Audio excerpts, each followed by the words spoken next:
Good afternoon and a warm welcome to our panelists and audience at Converge at Walmart. We welcome you all to this particular session where we will discuss and deep dive with our panelists on trends and technology evolution in the fintech landscape. What a time we are in. Payment transactions have never been easier than what it is today. It almost feels like magic. Just a few decades ago, from the humble beginning of an ATM, we have come to a place where micropayments can be done to a roadside vendor just by their phone number or just scanning a QR code. We have indeed come a long way. With technology at its core, millions of underbanked and unbanked citizens' lives are positively touched by the fintech advancement. It is estimated that about 80% of Indians have a bank account now compared to 35% just a decade ago. Not only the banking, the technology enables us to compare and choose our insurance provider, invest in stock market, pay for toll plaza, pay our utility bills in a completely cashless, seamless experience. Access to credit is becoming a lot more easier with buy now, pay later, spreading the spend and automatic EMIs. With newer facilities like e-rupee, a cashless, purpose-specific digital payment solution, we expect more action on its way in the commerce world. During the pandemic, fintech has continued to be demonstrating a phenomenal growth in the nation, where more and more transactions have gone digital, which traditionally used to be on cash. We are at the cusp of this transformation, and we see Indian innovation in the fintech reach global status and take our unique ideas, products, and services to the worldwide stage. To understand more about these key technologies, trends, and influencing fintech, we have a stellar lineup of speakers today. So with that, I would like to invite Santanu Sinha, Chief Architect for PhonePe. Santanu is a seasoned technologist with decades of experience in building distributed systems and large-scale systems. He architected the PhonePe platform and worked extensively with NPCI to improve the UPI platform to deliver resilience and speed of transaction. Prior to that, he was with Ola, Flipkart. Welcome, Shantanu. Glad to be here. Next, I would like to invite Nimit Kumar, Senior Director, Product Management at Zeta. At Zeta, Nimit is working on building innovative products that enable financial institutions across the world to deliver delightful experiences to their customers. Nimit previously was working with Rakuten, Adobe, PayU. Welcome, Nimit. Thank you so much, Mrinal. I really look forward to speaking with all of you and having a great session. Thank you. Thank you. Great to have you here. And finally, and not the least, Anish Achuthan, co-founder and CEO of Open Financial Technologies. Anish is a serial entrepreneur and in payments and fintech. He founded Open Financial Technologies to solve the banking for entrepreneurs and small and medium businesses. The platform powers over 15 banks and serves over 1 million customers. Previously, he was part of a senior leadership at PayU and Citrus Payments, founder of payment startup Switch, India's first contactless mobile payment startup, CashNext Technologies. Welcome, Anish. Thanks, Mrinal. And a quick note to the audience, please do tweet your key takeaways from this particular session using the hashtag Converge at Walmart. There are exciting prizes for the few lucky tweets. So welcome everybody to this particular conversation. We'll be talking about various different topics in terms of consumer trends, the ecosystem, and some of the technology innovation that we are seeing. So I'll start off with maybe Shantanu, the question to you. How do you see the pandemic accelerated the growth and penetration of digital payments? We say about the size and frequency of use compared to a few years ago. Anything that you would like to share with us?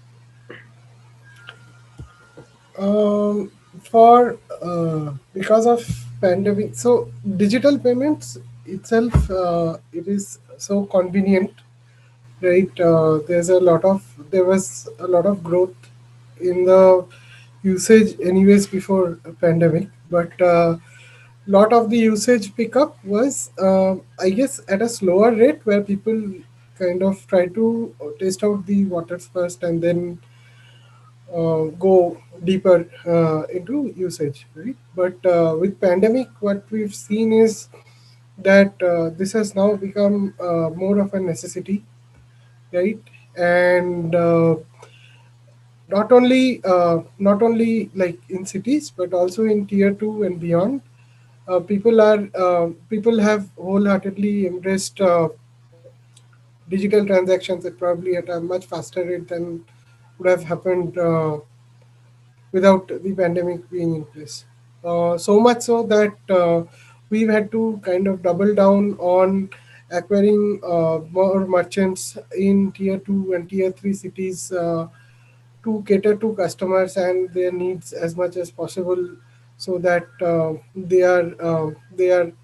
they kind of are able to do what they need without having to go looking for cash, which is, with even the transportation affected and like ATMs being far away, we would see that getting like simple things like cash would become a problem, right? So in this case, getting digital transactions working end to end has helped a lot of people, and the growth has certainly become accelerated because of the pandemic. Yeah, nice, Shantanu. Definitely, I definitely saw a big trend shift. During the pandemic, there was also this social distancing. So a lot of people were trying to proactively ATM and things like that. Personally, in my life, my family also, like a lot of vegetable vendors and things like that, they all opted. And I'm a big user of PhonePe, and the number of transactions have just gone through the roof. Anish, would you like to add anything that you are seeing through your banking platforms that you would like to sort of share what you're seeing in the industry? Right. Since we focus mostly on the small business segment, what we have really seen is like post the demonetization is what small businesses start adopting digital payments with the likes of PhonePes and the Paytms. And what we really saw was that they started adopting digital tools to manage their finances. So apps like Vyapar, My Will Book, etc. And before that, Kata Book and OK Credit for managing their ledgers. And then they started moving to full accounting applications. And now what we're seeing is that they're actually looking for more and more applications or the products to digitalize their business or digitalize payments, whether it's vendor payments or lending or managing their books of accounting. And this got accelerated again due to the pandemic. So firstly, the demonetization, then the pandemic actually accelerated, and that they realized that we need to change the way we do business. Otherwise, we can't be like the run business like what we have been doing it for the last 10 years. So I think these few factors have really transformed or accelerated things which would have otherwise happened after 5 to 6 years. And we're also seen an increase in the number of small businesses coming to our platform for business banking in the last 1 years as well. So this is what generally we had seen from the small business segment. Yeah, very interesting, Anish. I could imagine like even the entrepreneurs and small businesses, visit to the bank, during the lockdowns and other things, becomes a challenge. And then how do you sort of maintain social distance? So definitely seeing innovation. Nimit, anything from your experience? I mean, your platform and your focus is global. Anything that you could sort of share in terms of trends that you are seeing? Sure. So one of the significant shifts, right, which has happened is that the fact that the entire retail experience has moved digital also means that all the supporting financial infrastructure has to move appropriately, right? And payments is one such thing. What that has meant for the banks or any FIs, right, is that they need to now scale their infrastructure and the stack for a fully digital world, right? So no more, running softwares on boxes, looking at hyperscaling. All of that has actually started happening, and we are already seeing some of the largest banks, right, really accelerate all of their digital initiatives. So purely from a platform standpoint, right, it also means that the entire financial institution space is actually up for upscaling to support all the digital trends which have started happening, whether it's retail, distribution of financial services, and whatnot.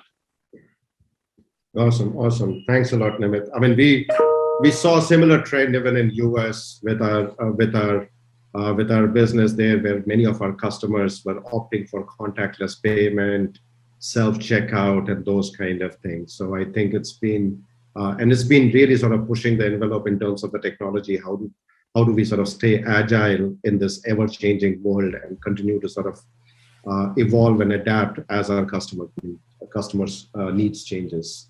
Switching to small businesses, Anish, maybe talk if you can tell us some of the challenges in terms of onboarding small and medium businesses onto digital payments.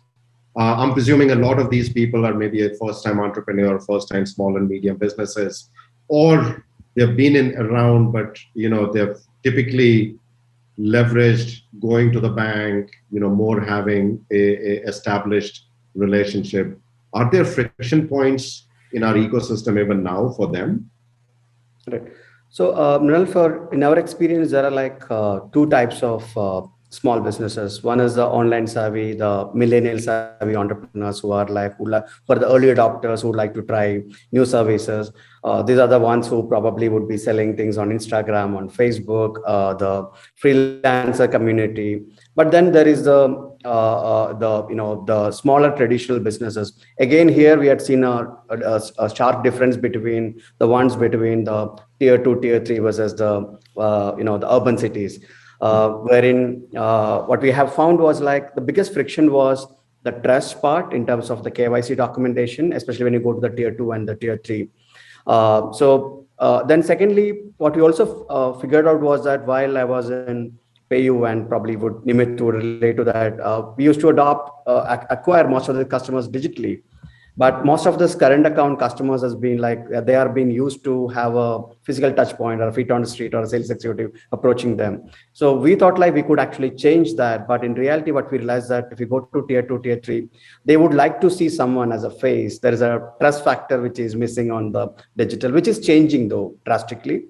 So these were the few challenges which we faced, and a lot of things are got solved over a period of time. For example, the video KYC hash and the digital KYC actually helped in terms of onboarding. And in terms of the trust also, we realized that the tier 2, tier 3 audience are mostly aspirational. So they always look forward for their counterparts in the cities, what they adopt. The biggest example is the likes of the PhonePe and the Google Pay now had really penetrated into tier 2, tier 3. Similarly, on the business side as well, they are always like looking to what their peers are adopting, and slowly, so it takes time, but the adoption rate is like at a very higher rate. I see. And yeah, very, very fascinating. Nimit, anything that you could add in terms of, is India unique in its own way in terms of some of these friction points or the trust factor? And Anish brings up really, really good points. So anything that you can share? Sure. So if we look at the distribution of FIs and banks in the US, right, and we have around 5K banks and various credit unions right out there, which translated in the Indian context will be all the rural and cooperative banks and such, right? So the fact that there exists so many of them means that there is a propensity of local and small businesses to want to work with somebody local, somebody they can relate to, go and speak to once in a while, and so on, right? So how do we move this personalized real world experience into a more digital first sort of an experience, right? That is a journey which I think is still on. We haven't really fully solved that everywhere, but I think that will be the next leg of our journey to solve for. Interesting, Nimit. Shantanu, question for you. I think Anish touched upon it, and maybe I'll just change the question a little bit for you. is you guys are acquiring both customers on one side and merchants on the other side. I mean, it is really an intermediary platform, all right? So you see both sides of the world. How is anything that you're seeing between tier one, tier two, tier three cities in terms of trends, either on the merchant acquisition side or from a consumer side, that you could share with us? What our experience has been that the expectations are exactly the same Mhm. for merchants and customers. Okay, they want speed and reliability. That trumps everything else. Okay, and if you can build a platform that can do what you want to do very fast and in a reliable manner without failing, and can provide, but as failures are inevitable, provide good support. Whenever you reach out, you find someone that you can reach out to and talk to and get your issues resolved, right? And you define well, define proper processes where even when things fail, people become familiar to what is going to happen in those failure scenarios. So let's say I'm trying to send you money, it gets stuck. Now Mhm. our merchants know, and our customers also know by now that uh, the money will get debited next day. Okay. So the thing is, this is, you have to build that muscle memory. You have to build that um, the platform, right? And uh, a lot of time, simple things like speed and reliability are often they get missed in the process, right? Building a very nice looking, so to say, product, you kind of probably leave somewhere speed down the line, right? So we've always tried to maintain laser focus on that, and our merchants and customers have stayed with us. I think this is one of the big reasons why our merchants and customers continue to use us every day, right? The other part that is kind of different, and this is again same for both customers as well as is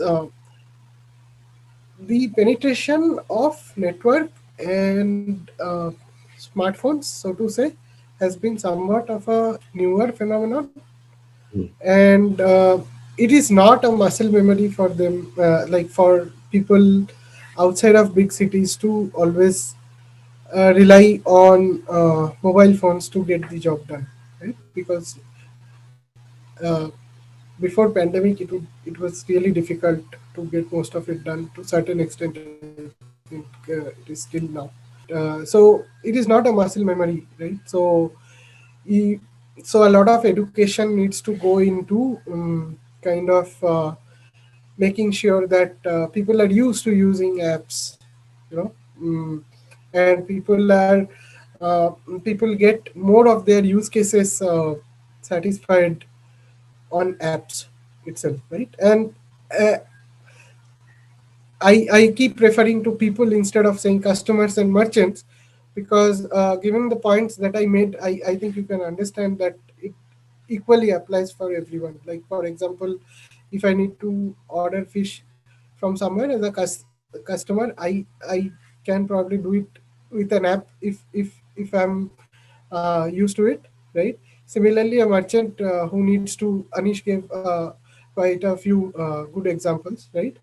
He needs support for ledger management and stuff like that, right? Where even people turning up to do the bookkeeping for you becomes a problem because of situations like pandemic. There, educate them to use apps and build nice products which they can use intuitively, again with speed and reliability, right? So yeah. Yeah, no, I think and you bring up an interesting point. I think Shantanu, one more question to you. Sorry, I'm Yeah. bombarding. I completely agree on the resilience and the speed, right? I mean, it's as me. also leading and the support. technology. This is always sort of is an assumed expectation from product managers like Nimit, saying that it has to be always fast. And what do you mean it will break, right? So, but one of the questions, in this digital world, right? I mean, network actually plays a very critical role, right? Airtels of the world and Geos of the world have been sort of heavily sort of expanding their coverage and things like that. Are there those kind of things which influence tier one versus tier two? I'm presuming network coverage might be also a factor in terms of adoption. It is a huge factor Hmm. actually. It is a huge factor in adoption, and again, a lot of engineering actually needs to go even from the developer side to make sure your things are working on not so optimal network connections, right? Need to identify the most critical parts and basically proactively kill off whatever is all the bells and whistles just to make sure that basic thing works, right? Like for example, in payments, like in PhonePe, there is a lot of engineering goes to make sure that our app basically works on really bad networks, right? Hmm.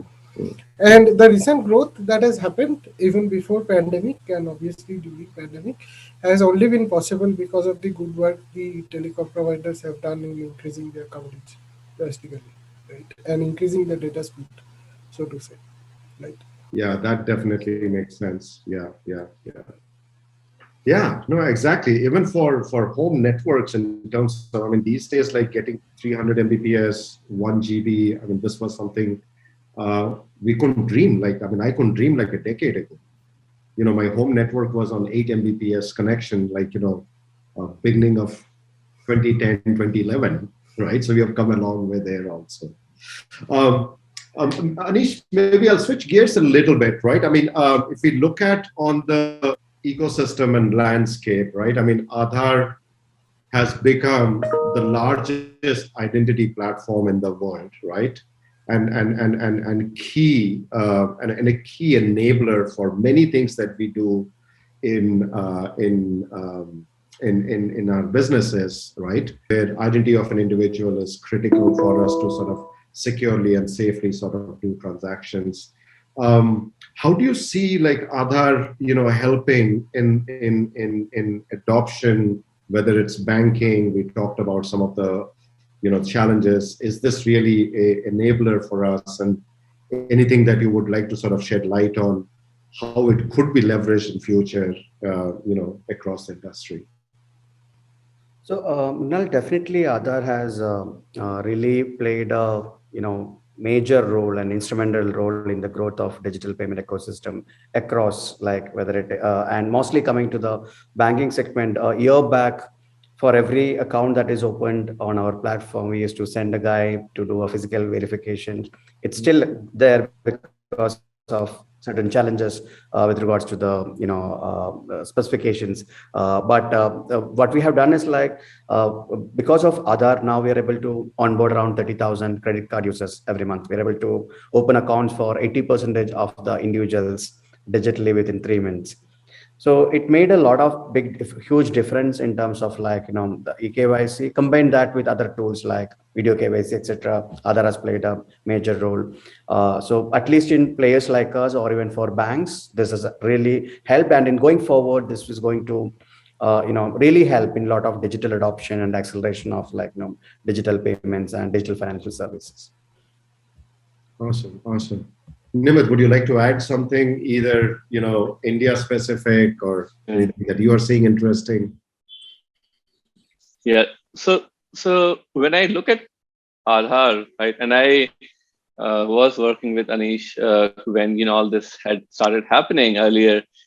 Uh, One of the significant achievements has been that we have really solved for the necessity of scale that we have here in India. We cannot create a more universal financial inclusion without solving it digitally, right? There's just no other way, right? You cannot have so many feet on street and really make that happen. And what that has helped is that the lessons that we have learned and the problems that we have solved is actually showing to the world. And I have seen it now being, adopted in various markets, including uh, Japan, where remote onboarding is now being accepted as a norm, right? Why have we not been solving for this so far, right?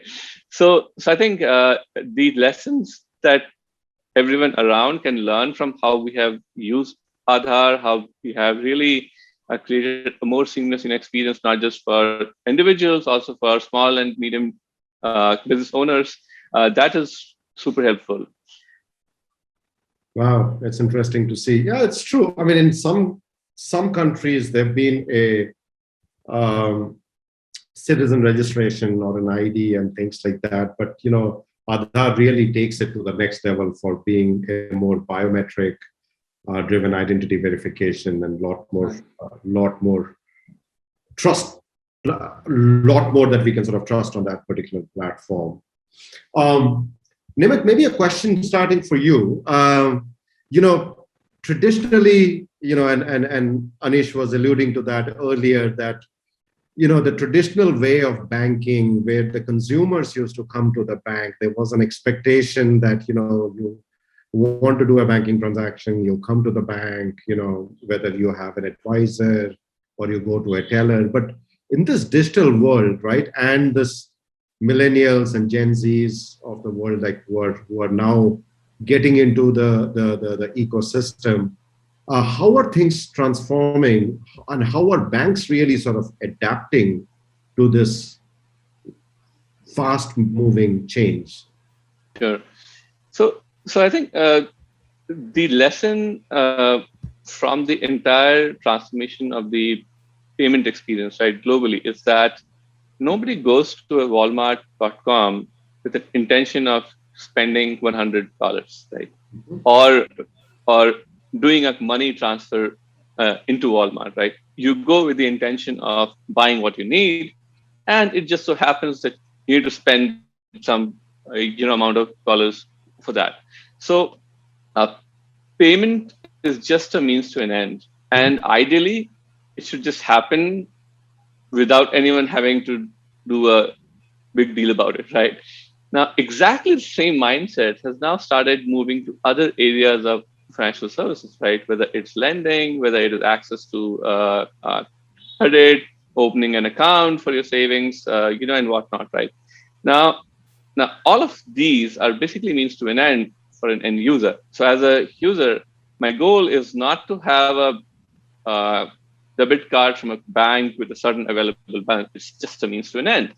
So what we are starting to see is that all the FIs, or at least a lot we speak to, have started to create experiences that are well integrated into the life of an average citizen, an average user, right?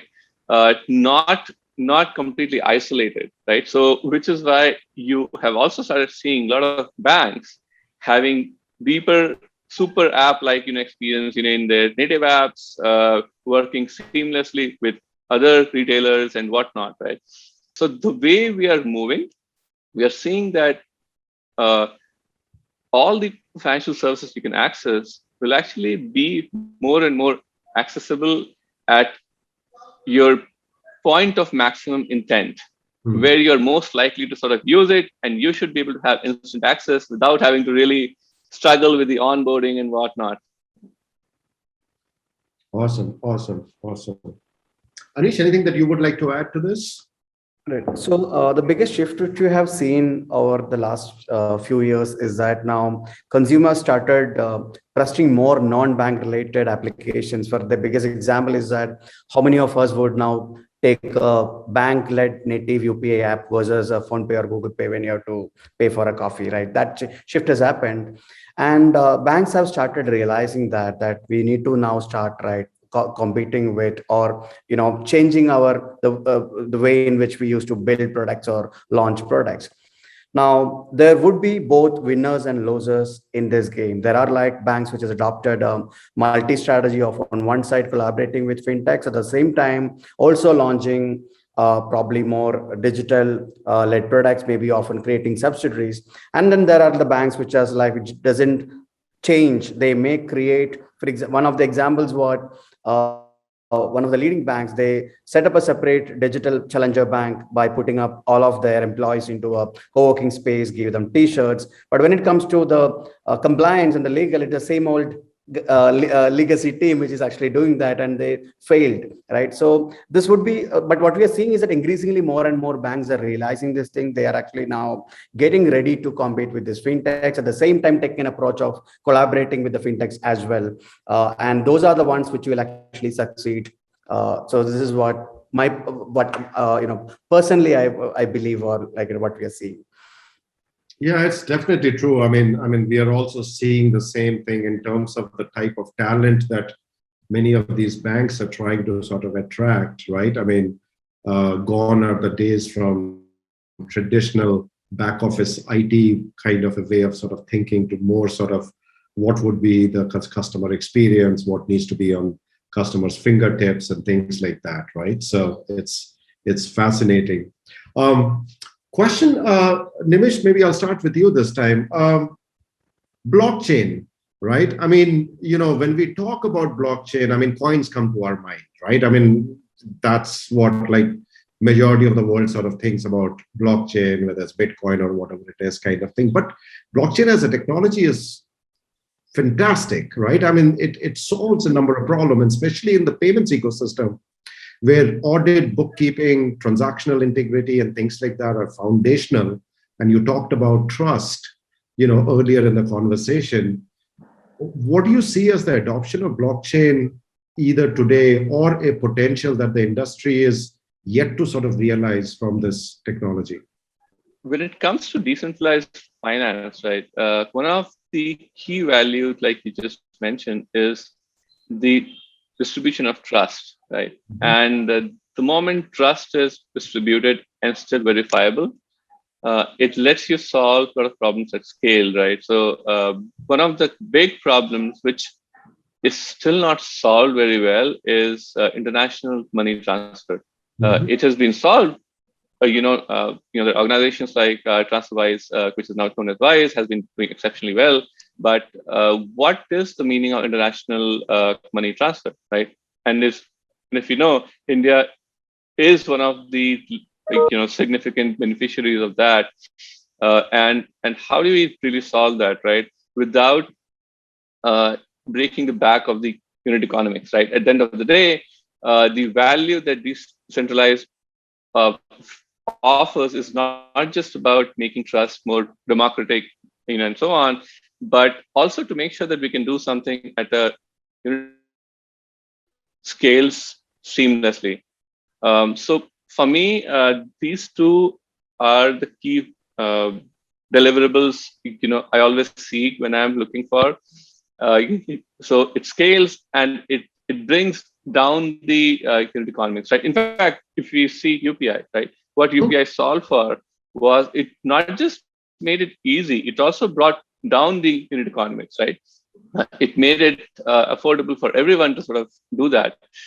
And my expectation from blockchain is that, one, we can create a universal model of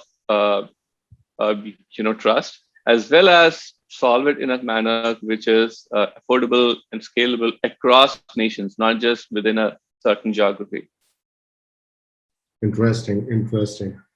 Anish, anything that you see that, applicability either today in terms of, because, in the banking industry, audit is a very critical, being able to sort of trace a transaction and things like that. So, I think Nimit talked about, international remittance and those kind of things. Any other applications that you're seeing is good and exciting? Yes, so I agree with Nimit on while Nimit mentioned about cross-border, this can be heavily utilized in terms of KYC. In fact, 15, 16 banks come together and actually set up an initiative around 3-4 years back, the Indian banks on that. There is also initiatives that is actually happening on, this can also be heavily used in terms of lending, basically, because when all the fintechs or the banks coming together. So those applications are there. And I'm a big believer on the cross-border thing, and just also wanted to also announced that, okay, maybe, very recently we are one of the place selected for a cross-border blockchain thing by the RBI for a 3 months pilot that we are launching from September. But specifically, there is also a lot more consortium that is actually coming up. If you had looked up Temasek and JP Morgan setting up a cross-border blockchain-based consortiums as well. So lending, cross-border, KYC verification. I think the applications are endless. I mean, if you look at each and every part of banking, you would actually find an applicability of blockchain. So it will be like very difficult to pick and choose, saying that, okay, these are three areas where blockchain can add value. Yeah, no, you're absolutely right. I've also sort of read up in terms of contract execution and, conditional based payment release and those kind of things could be sort of built back on the blockchain. Shantanu, you're a technologist. Technologists many times come up with unique and innovative ways of sort of, leveraging a concept and things like that. Anything that you guys are experimenting, anything that, you see in the industry, or a potential that not been leveraged yet? I'm guessing this is with respect to blockchain. Mm-hmm, And one of the main things that I think we need to work on when talking about blockchain is scalability and sustainability of the technology, right? And the primary use case that I think will trigger the mass usage of blockchain is actually cross-border transfers, right? And to a certain extent, claims processing and large value transaction processing and other compliance-related activities, where the scale, this kind of use cases will basically allow people to experiment with using blockchain at scale. And once the problems are of scalability and sustainability are figured out in a manner which is better than it is right now, I think it will be ready for mass adoption in a country like India, right? In India, once it picks up, it is always exponential. Like every Indian growth story is exponential, right? So yeah, so we have to get the technology to that place so that it can be exponential. Yeah, no, absolutely. I was reading up somewhere, probably like a year ago or something, in terms of land transactions record and leverage of blockchain to Medical records and things Correct. like that. So yeah, I mean, you're absolutely right, Shantanu. I mean, we saw that with the adoption of UPI. Early start was slow, but then once there was a trust, there was enough critical mass of sender and receiver. I think that just took off from there, kind of. Nimit, I'm going to switch gears a little bit and talk a little bit on the innovation side of the world now. And maybe specifically the leveraging machine learning, data science, and more sort of focused on how important is personalization in this ever-changing world, and payments or the fintech is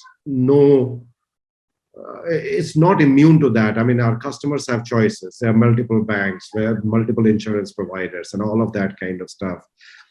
How do you see the providers sort of really sort of leaning in and leveraging technology to give a lot more sort of personalized, or how important is personalization to the consumer as well?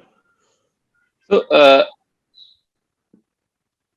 I like to say that financial services is basically a personalization of one, right? And that's sort of by design, right? Now, if I as a user have certain financial services needs, whether I'm trying to make a transaction, where I'm doing it, what mechanism I'm using, or whether I need a new loan, whether it's a micro loan or a massive mortgage, it's very, very personalized, right? Now, so far, a lot of what has happened has been on personalized based on request, right? So when I go and seek a service, it gets personalized. I get something in return. Uh, the massive availability of data, and a lot of that has been created through the digitization of retail experiences, right? So now my issuer, right, my bank basically has so much knowledge about what I do, right? Uh, it is actually going to help them really understand me so much more, and to be able to create personalized products, right?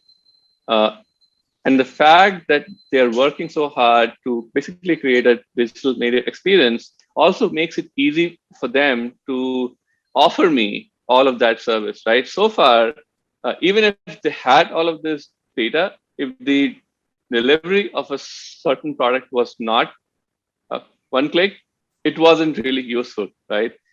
So from a purely from a market need standpoint, we have reached a stage where personalization can really start scaling up within most of the FIs. And, we have a lot of these AI platforms which are being adopted by banks and FIs, specifically focused to make use of all of this data, right, which has been lying around, right, and not really utilized.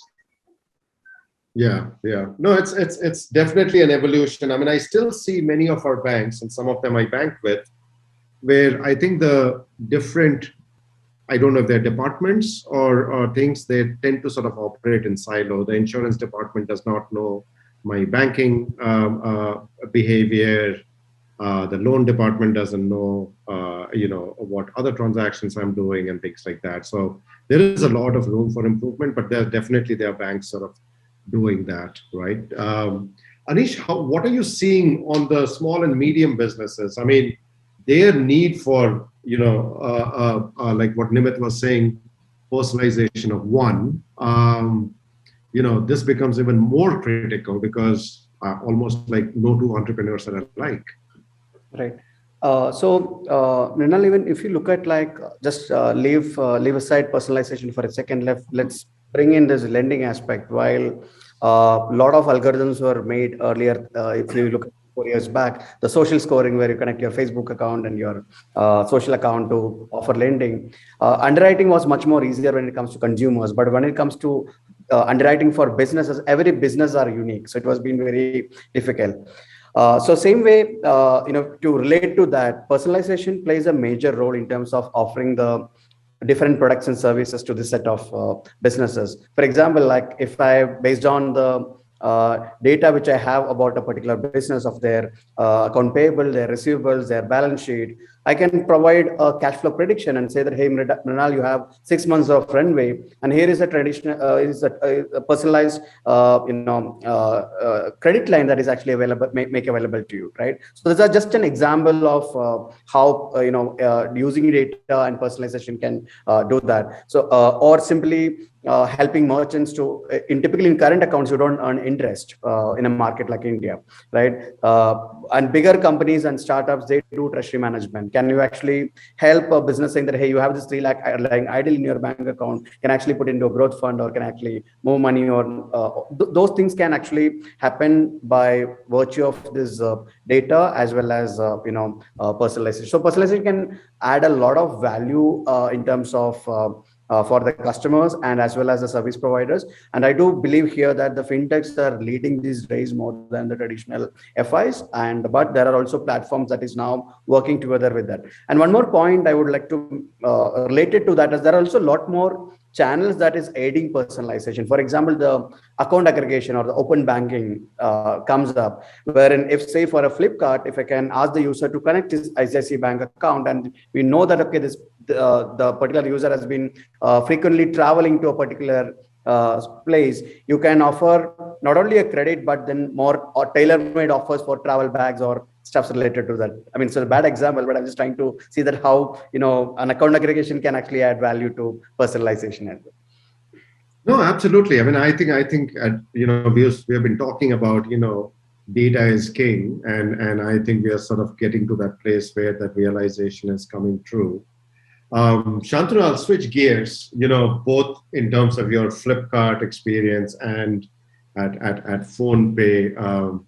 You know, payments were typically looked up as a transaction, is a transaction, is a transaction, be silent, be invisible, and things like that. But, in being able to sort of recommend, even EMIs to a consumer and when to offer, what to offer, and those kind of things. So anything from a consumer internet startup kind of world, that your perspective of leveraging technology, more data science, machine learning, personalization, etc. I'll keep hammering on the same point, okay, unfortunately. And we do use a lot of intelligence in our and algorithms, but a lot of the usage is actually behind the scenes to increase reliability of the systems. Okay, and providing the user better experience. Like for example, identify folks who you can run through and like who you can help experience different aspects of the app which you think will be useful for that person. So that is one use case. The other one is from the reliability point of view. Use AI to identify parts of the system that are not performing so well and tune the traffic that you are sending to those systems. Right? Not in your face personalization, but it is a place where we heavily use algorithms to make sure you don't end up doing a transaction where there is a high chance that your money will get stuck. You know, I don't know if you'd call it personalization, but yeah, we do use it a lot. The other place where I see a lot of applications is customer service. Mhm. To give you an idea, 80% of our customer issues get addressed by bots Mm. end to end, right? And we do about like half a trillion worth of transactions, right? So that is like a big number, right? And these issues include everything from money getting stuck somewhere, sent to wrong recipient, and so on and so forth, right? So a lot of applications of algorithms at different places. And again, I'm using the term people here in the same way I was using it before. Uh, and there's a lot of scope for helping merchants, right? The same way as we use our customers in their journey as well when we are talking about offers, like connect them to people who they can, sell their products to, right? Mhm. In a much easier manner. Use algorithms to identify people who they can, sell to, and so on and so forth, right? So yeah, so a lot of different type of applications across the customer experience, both in the front end as well as purely back end. Yeah. Right, right. Mrinal, if I may add Yes, something. please. Yes. Uh, so one of the big value adds, right, which used to be marketed for an offline uh, world, right, for the banks, was that, hey, you can walk into a branch and speak to somebody who will be able to, basically the marketing was of a personalization with a human being, right? Mhm. Now, what is happening is that the fact that AI has gotten so much better, especially conversational AI, and add speech into it, integrated with Alexas of the world, right? You basically are then talking about exactly the same experience, but for a much wider range of things. You may walk into a branch, but the branch guy may not know about the insurance you may have bought from Mhm. the same or a group organization, right, and so on. The Mhm. fact that you can do that digitally uh, here is where I think everyone has an opportunity to actually create superior experiences than what used to exist earlier and not feel limited in any way. Hmm. Hmm. No, you're absolutely right. I mean, conversational AI is definitely sort of, making life so much more easier, and then backed by strong data science and machine learning, which many times, and maybe Shantanu, that those were some of the points that you were bringing up, that many times we know or actually can predict why customer is reaching out to us, right? If they just did a transaction, I mean, by the time they open up a chat conversation or something, you most likely know the 2 or 3 reasons they may be reaching out. So you could even make the conversation faster for the customer, right? Even in the traditional Correct. banking world or traditional old customer service world, you call them, you provide all the details, and then the agent goes and sort of investigates and then hones in on, oh, this is the problem that we need to sort of solve, right? You were forgetting the 20-minute wait on the phone call. So Yes, yeah. yes, yes. So And with compute becoming cheaper, GPUs becoming a lot more accessible and cheaper. I think specialized processors for AI will also yeah, become cheaper. specialized processors and things like that. I mean, there's so much interesting work that is going on, even in the hardware space, I think, which makes it super exciting for us to be able to crunch terabytes and petabytes of data. So fascinating world. I think we can go on forever. Maybe I'll before stopping, I'll probably ask one last question. And Nimit, this time, probably start with you again. Specialized app versus super apps, right? I mean, we saw this trend where, there's one app, you go everything and go do there versus specialized app, like, where say it's PhonePe or something like that, right? Which is very, very specialized for transaction. Your point of view or whatever you're seeing, where the world may actually end up, is it continue to be a hybrid world, or do you say consumers are going to be more focused on having multiple apps on their phone and things like that? Sure. So I think for a lot of the folks, right, there will be a logical dichotomy which will exist, right? Even for me, and Anish was mentioning that nobody uses a bank for a UPI app. Well, I'm an exception, right? I actually don't have any of these apps. I use my bank's app, and it just works fine for me. So my view is that a lot of retail experiences will get bundled into a super app Mm-hmm. eventually. Now, what is also happening is that banks have started opening up. Now, as part of the banks opening up and having open APIs, across various services, your access to the right financial product will be available in a lot of these super apps. Maybe not from all the banks, but eventually, it will be there. And the simplest example is look at EMI, right? It has been so many years. EMIs are so deeply integrated with all of the famous retail apps, right?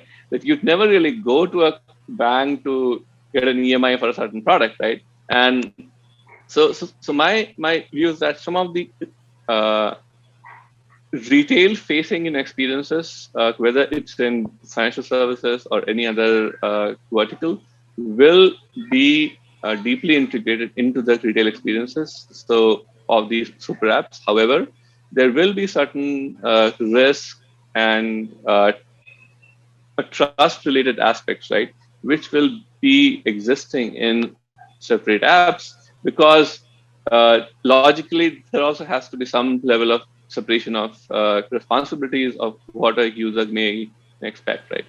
So that's my limited view of the world right now, at least. Yeah, no, thanks, Nimit. No, it's a dichotomy. You're completely right. I mean, and it may be how the ecosystem sort of evolves, and consumers may choose different. You know, Shantanu, anything from your perspective? I mean, Flipkart, PhonePe, it's an enterprise. Anything that you are seeing as trends from a consumer expectation point of view?